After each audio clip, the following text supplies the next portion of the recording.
अक्लंग स्वामी स्थिति विद्यन से टीका में संबंधबद्ध स्वामीकृत आप मीमांसा पर विशेष व्याख्या करना।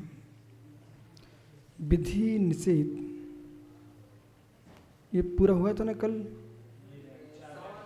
अच्छा, सामान विशेषात्मक वस्तु सुलक्षण, हमने जो सुलक्षण बनाया है उस सामान विशेषण वस्तु है। तब आलाप पद्धतिकार जो कथन करते हैं, जैसे आलाप पद्धति ऐसा अलौकिक ग्रंथ है, संपूर्ण सूत्रों को कंठस्थ करो, फिर संपूर्ण सूत्रों की व्याख्या समझो, संपूर्ण सूत्रों को लगाना सीखो, तो आपको संपूर्ण न्याय शास्त्र तैयार हो जाएगा। न्याय है क्या?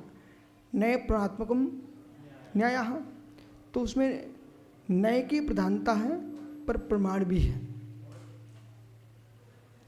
श्रुत विकल्प वानिया, ज्ञात अभिप्राय वानिया बराबर, प्रमाणिक देश तो प्रमाण के एक देश ग्रहण कर रहा है, वो न है प्रियते प्रमाणेन इति प्रमाणम, तो प्रणोति जिससे प्राप्त किया जाता है, प्राप्त होता है, प्राप्त हुआ था, प्राप्त होगा, सकलार्थ का बोध, उसका नाम प्रमाण है। शकलादेशो प्रमाणाधीना। अब यहाँ क्या कह रहे हैं? वस्तुनो भावो वस्तुत्वम सामान विशेषात्मक वस्तु। बोलो बालक।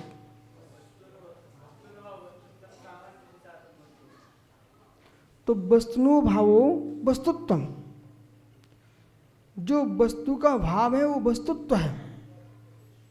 जो वस्तुत्व कैसा है? सामान विशेषात्मक। अब कहाँ आए रहो? वस्तु कैसी है? सामान विशेषात्मकम। तो जो आपने सुलक्षण बनाया है, आपका सुलक्षण कैसा है? बुद्ध का अनिर्दिष्ट है, जिसको कहा नहीं जा सकता, निर्विकल्प है। अरे ऐसा नहीं है, तो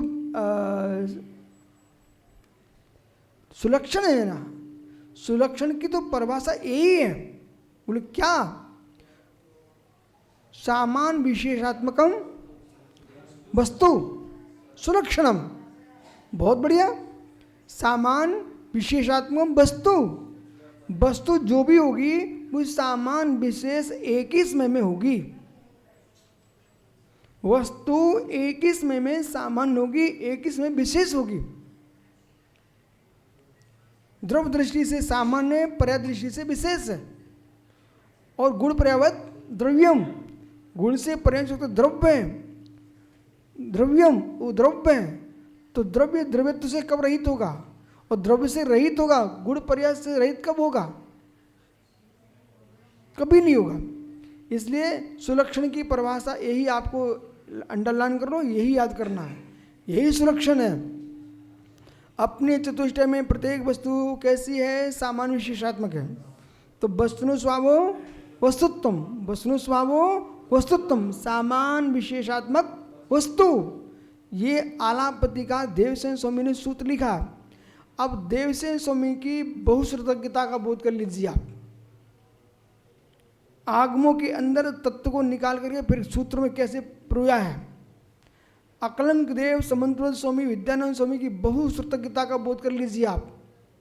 नाना दर्शनों का अभ्यास न किया होता तो निरसन कैसे? निरसन कैसे? इधर माधवाचार्य जी ने सर्वदर्शन संग्रह नाम का ग्रंथ लिखा। किंचित उनके मन में विकल्प है सुपक्ष का।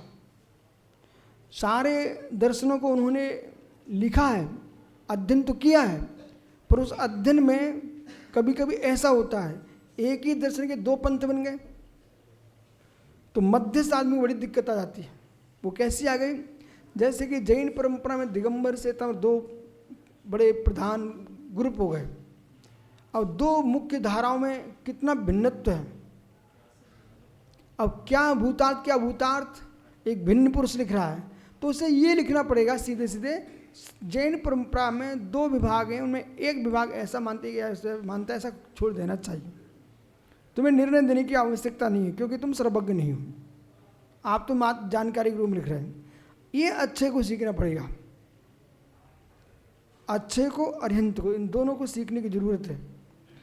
ये क्या करते हैं, किसी के लिए हार जीत पे उतर आते हैं और ये कहलाना चाहते कि तुम बोल दो गलत है।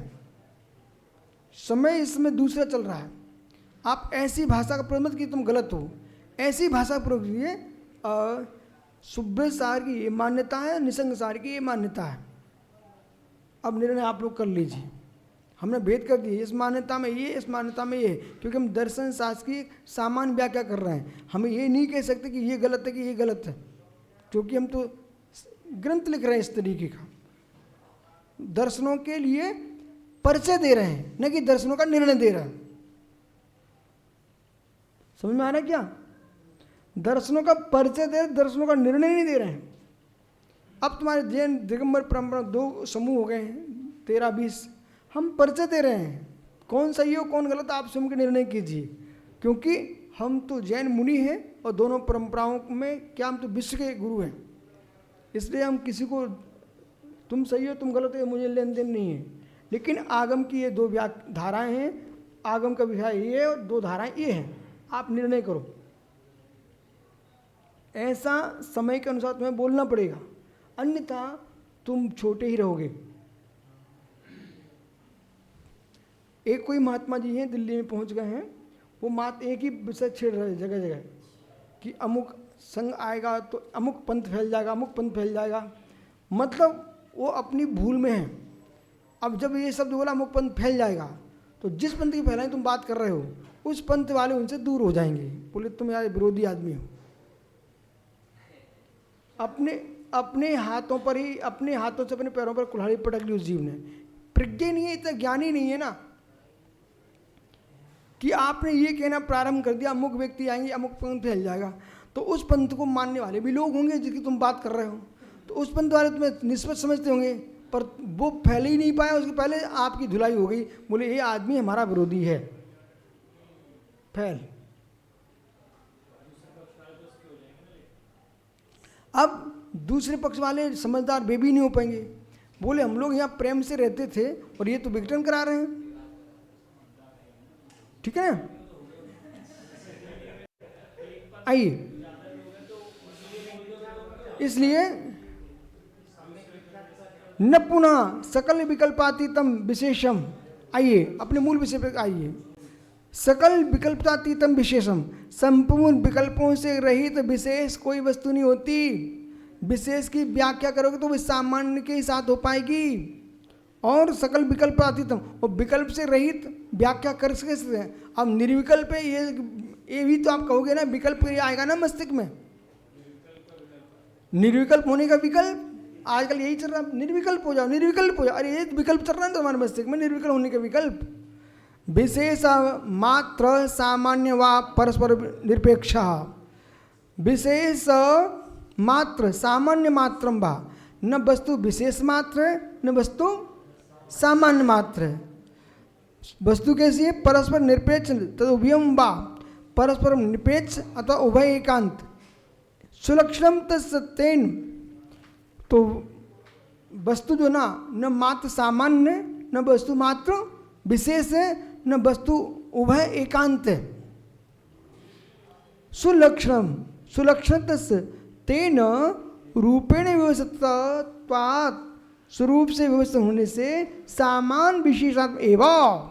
आहा, तो कैसी है वस्तु? तो सामान विशेषात्मक है। अब आला पद्धति में चलिए आप, आला पद्धति में चलिए आप, कितने सारे सूत्र लिख दिए हैं। जैसे उन्होंने कहा निर्विशेषम सामभेद विषाणवत, सामान्य तत्व विशेष तत्व ए भी, याद है? निर्विशेषम ही सामान्यम भवेद खर विषाणवत।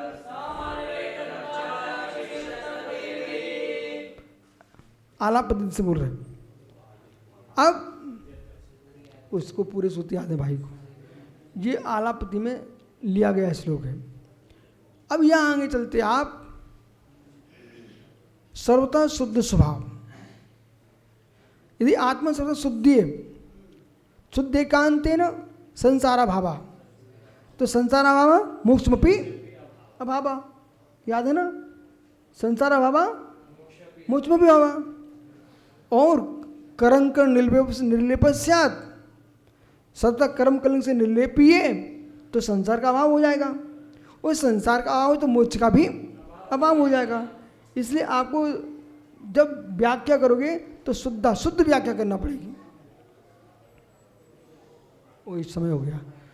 रूपणवस्था एवं जात्यंतरस्य वस्तु स्वरूपत्वात्, इसलिए वस्तु कैसी है, सामान विशेषात् में। इधर देखो मित्र, सामान विशेष से ही जात्यंतर होता है, और जात्यंतर नहीं बनाओगे तो वस्तु स्वभाव नहीं बन सकता। क्या गजब! व्यांतर, जात्यंतर, गोत्रांतर, क्षेत्रांतर, ये सारे अंतर डालो तब वस्तु की व्यवस्था बनेगी। वस्तु स्वरूपत्व तेनेव लक्ष्यमाणस्य, लक्ष्यमाण स्वलक्षण प्रसिद्ध, लक्षत्व प्रसिद्धे, यही लक्षण प्रसिद्ध है। सकल बाधा विधुर्यात्, सकल बाधा विधुर्यात्, संपूर्ण बाधाओं से रहित है, ऐसा जानना चाहिए। और टिप्पण अपन कल देख लेंगे, ठीक है।